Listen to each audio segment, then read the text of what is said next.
pagi semuanya, perkenalkan nama saya Alfredo Perjaman Purba. Saya dari Prodi Agribisnis Hortikultura.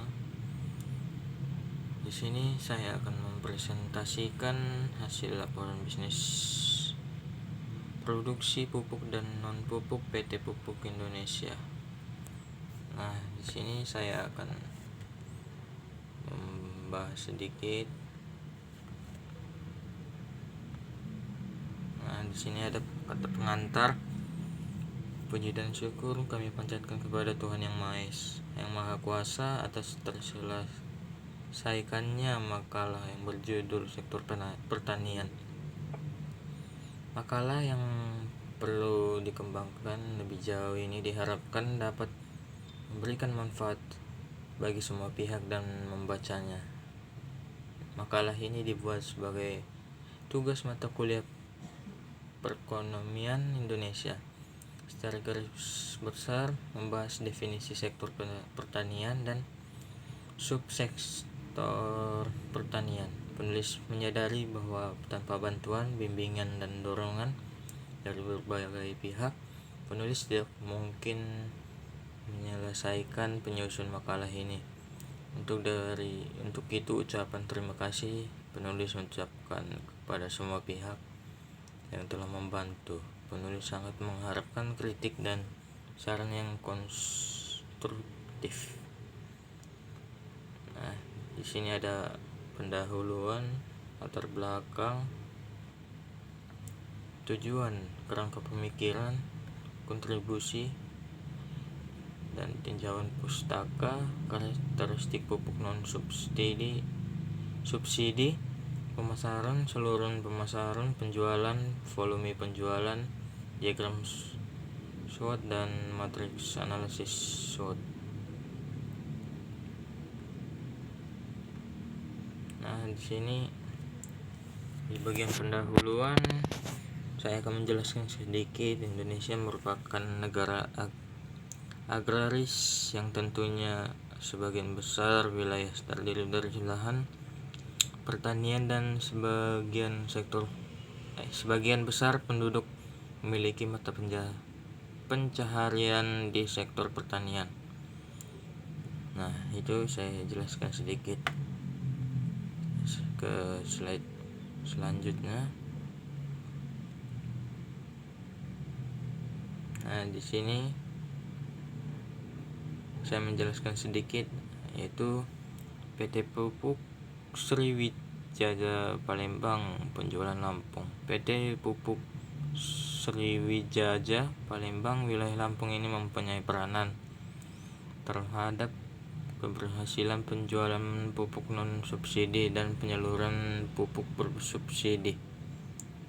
Nah, di sini penjualannya adalah salah satu dari banyak kantor penjualan perusahaan pupuk di Indonesia. Target dan volume penjualan pupuk non subsidi di PT Pupuk Sri Palembang penjualan Lampung dapat dilihat pada tabel 1. Nah, di tabel 1 ini menunjukkan data target dan volume penjualan pupuk non subsidi di PT Pupuk Sri Palembang penjualan Lampung dari tahun 2019 sampai 2021. Nah, tahun target atau ton, volume penjualan atau ton, selisih persen, pupuk NPK urea NPK 2019 dan tabel 1 menunjukkan data target volume penjualan pupuk non subsidi pada tahun 2019 hingga 2021. Pada tahun 2019 target penjualan pupuk urea adalah 8.310 ton dan volume penjualannya adalah 1.263.61 ton dengan selisih 15,21%, yaitu kategori penjualan rendah.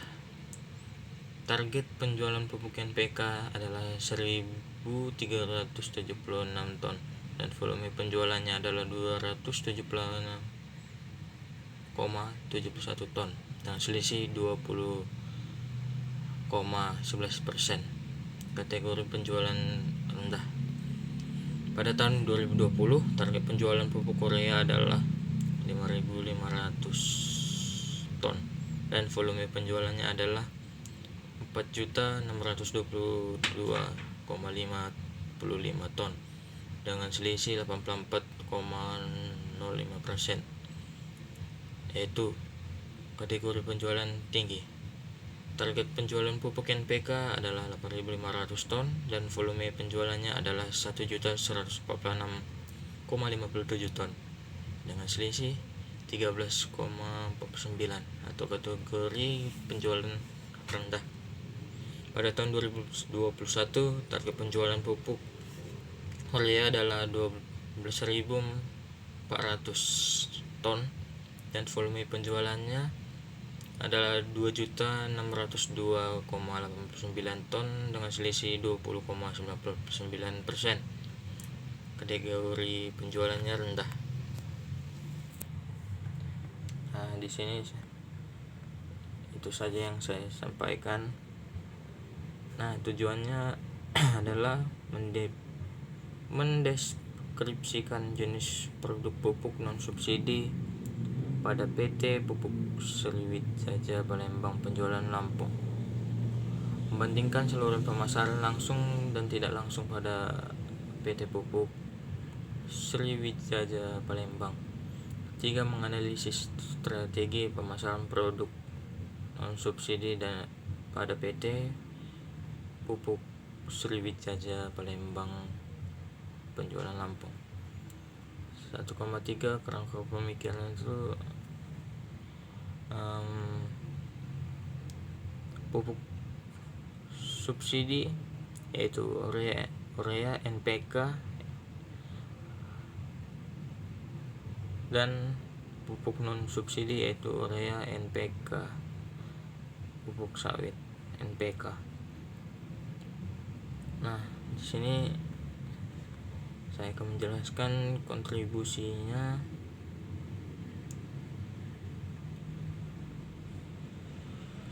Saya jelaskan sedikit.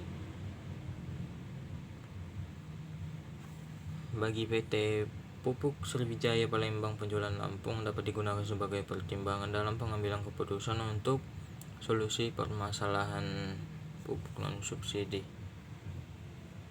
Nah, di sini saya ke bab kedua yaitu tinjauan pustaka. Karakteristik pupuk non subsidi. Di sini saya akan menjelaskan sedikit. Pupuk adalah bahan yang diberikan ke dalam tanah, baik yang organik maupun anorganik, dengan maksud mengganti kehilangan unsur hara dalam yang bertujuan untuk meningkatkan produksi tanaman dalam keadaan lingkungan yang baik. Begitu saja yang saya sampaikan.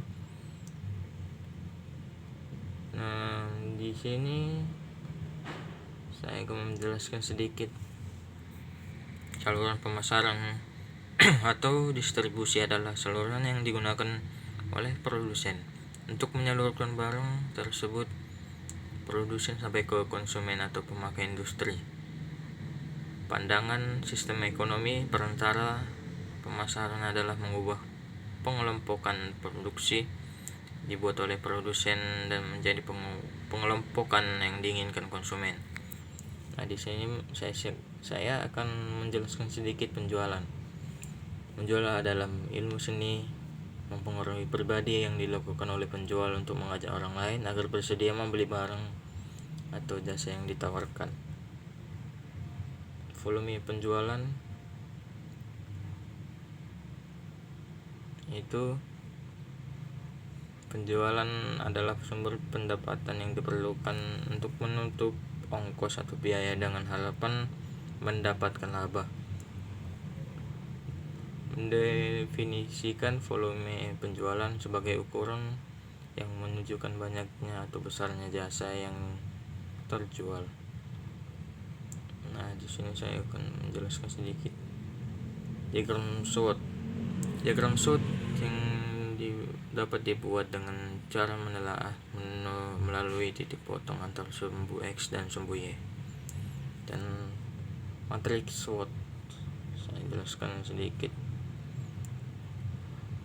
Nurlita menyatakan bahwa matriks adalah SWOT dapat menggambarkan secara jelas tentang cara agar peluang dan ancaman eksternal yang dihadapi perusahaan dapat disesuaikan kekuatan dan kelemahan yang dimilikinya. Di sini ada tabel menunjukkan matriks analisis SWOT, weakness, strategi SO, dan EVA, strengths.